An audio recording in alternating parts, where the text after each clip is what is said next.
All right, I'm gonna be installing this B&W 25,000 companion hitch, fifth wheel hitch, into the back of my 3500 dual rear wheel drive. I opened the box already and I pulled the pieces out. This is how it came. It looks like it shifted in the box. I'm assuming that it's heavy. So the main thing we have here is it came with a set of instructions that were taped to the box. It's the installation instructions, and you can see it's the model 3715. Shows all the parts that it comes with. This is the base plate of it. It's got a really nice protective sticker and a real nice looking logo on it. I mean, logo doesn't make the strength of it, but it looks pretty well made. It's supposed to be about 144 pounds. This piece here, I'm assuming, is the actual hitch piece to it. And as you can see, this is what it looks like out of the box. It does have a grease point, looks like, and it's upside down. Let me, oh, this piece is really heavy, holy smokes. So that's really what we're looking at. I'm sure it mounts right up into here. Nice blue accents on some of the parts, and as I work through this, I'll just look through the instruction set.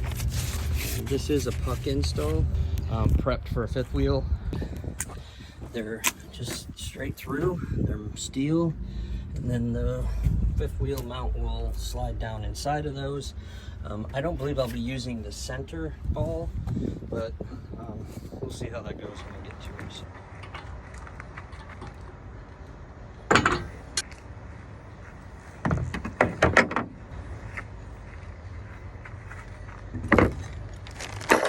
One thing it says we need here is a large torque wrench capable of 110 foot-pounds torque.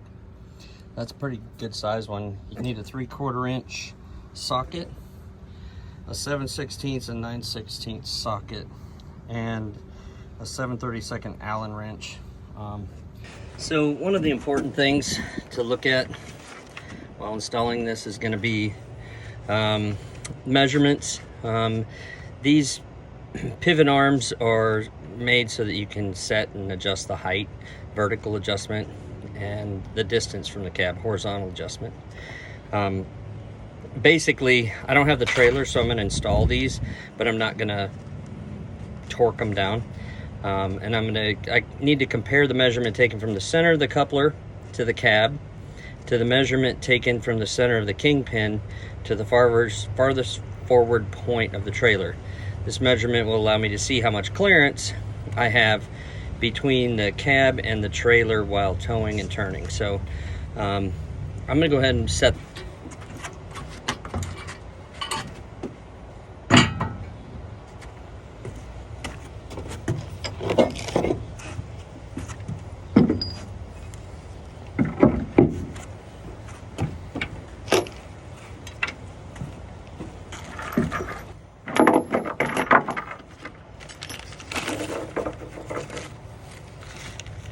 All right, the first thing that I'm gonna do is try and set my pivot arms up, and the first thing I need to know is the hitch height. So I don't have the trailer right now because I'm getting ready to go pick it up, and but one of the things that I'm going to do is I'm gonna set it at the medium, which is 18 inches, so I can set it at 17, 18, or 19. I'm gonna set it at the medium and tighten it down, but just got to figure out exactly what's the best way to put these in. So I think it's best to lay this up like this, and then these metal blocks go on the back side of this thing. So as you can see, they'll go in here like this, and then the pivot arm will mount in here. Let me see if I can set my phone here. The pivot arm will then mount like this and line up to these holes. I'll probably have to adjust this a little, and then the bolts will go in through here and mount. So let me get this adjusted and I'll see if I can't get a good camera angle. So. All right, I think I got a good camera angle. It's gonna be a little difficult with one person, but I think if I lay this in here, and the medium height is here. This through these, and then the other one.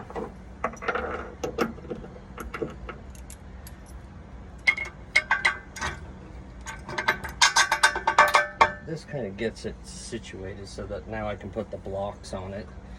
And like I said, the blocks, these metal blocks, mounting blocks, go behind, and they are threaded.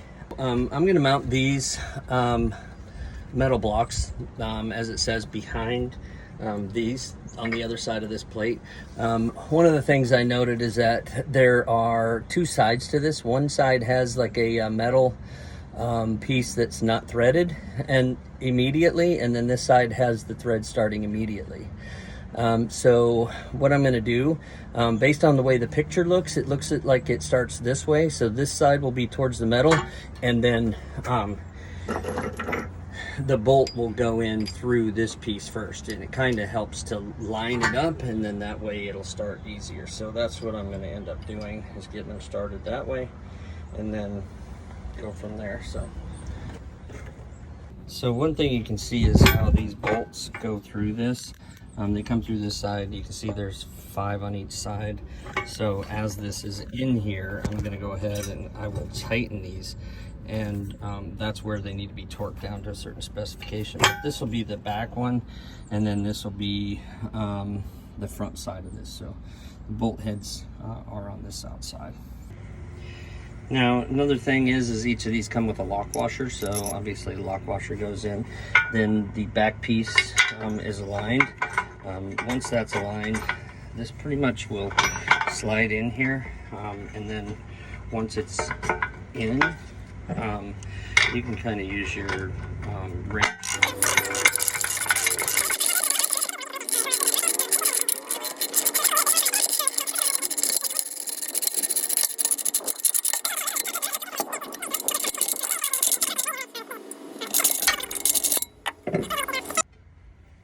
So I'm going to go ahead and get these all started, and then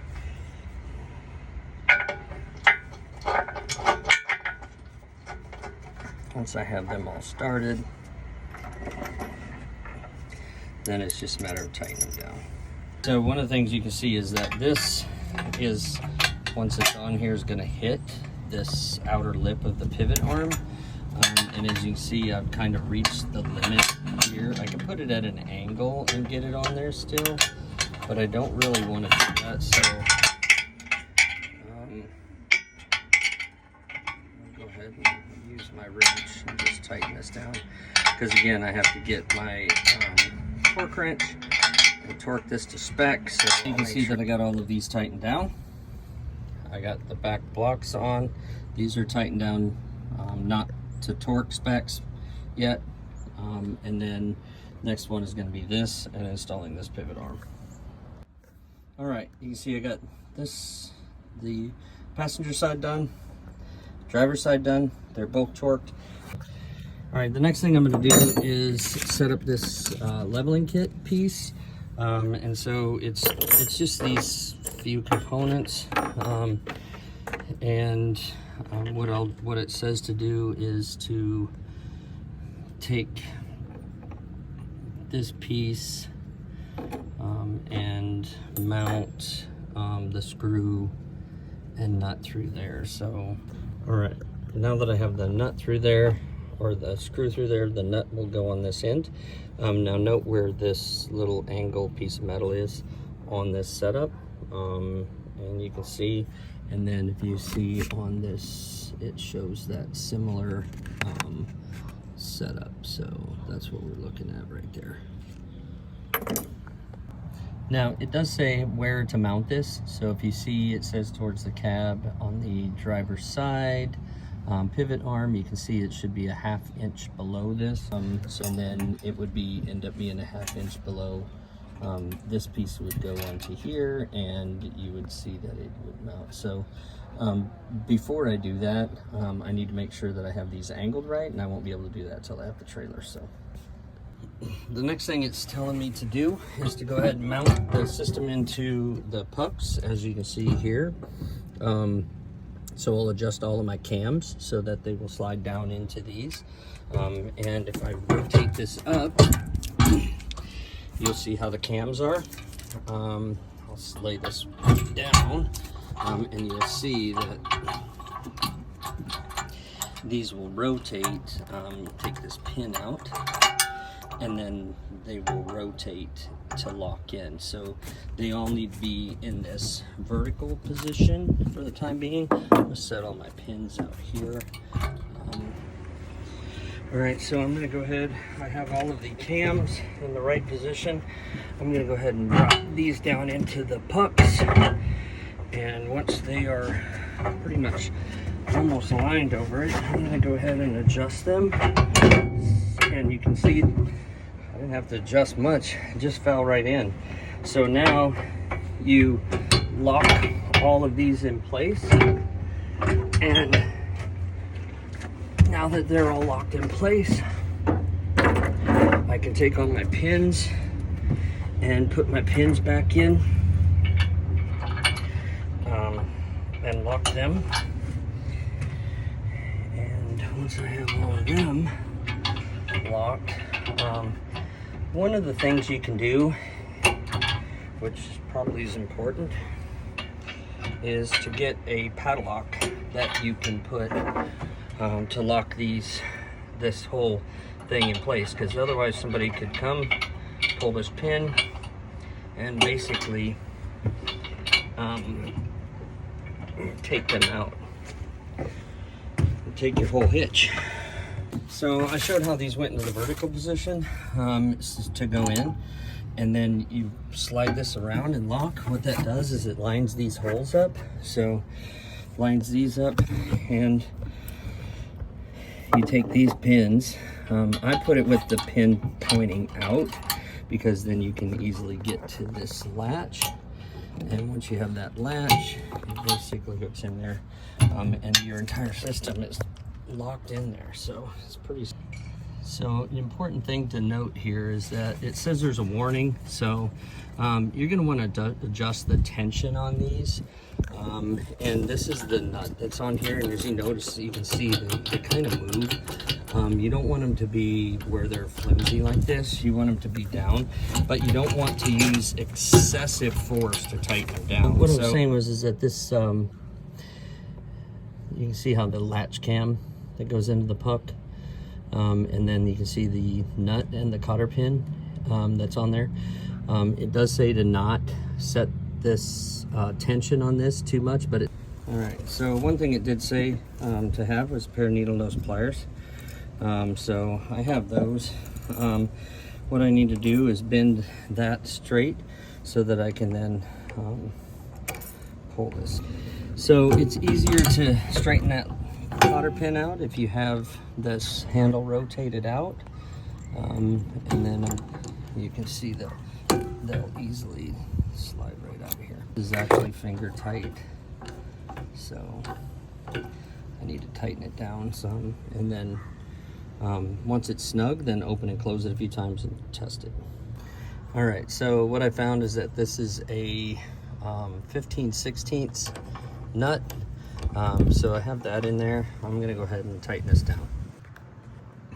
All right, now I got this tightened down, and you can see that it moves pretty snug, but it's not rattling anymore.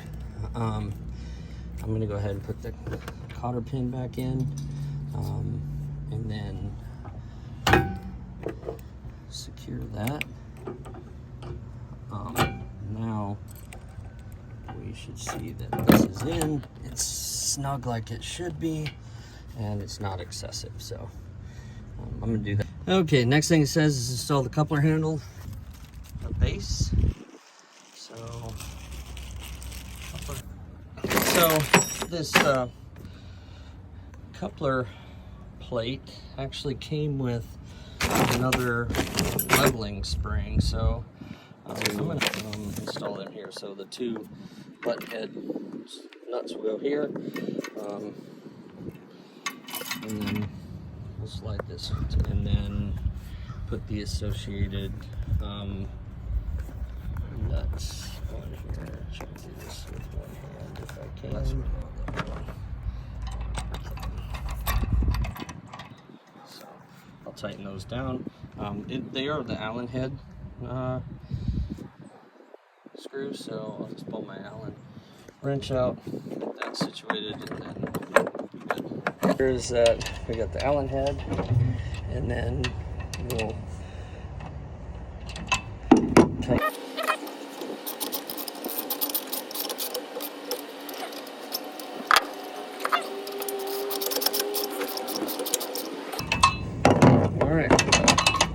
In there, and then you can see that once that's attached, you can use this, and what this actually does, so by using this handle, what this does is it opens the jaws of the coupler and it closes it. So as you open and close it, you're opening and closing the jaws of the coupler. What I need to do is put this coupler onto here, onto these mounting blocks, and on the side of the coupler are these levers. So the easiest way for me to do this so far has been to grab both of those levers.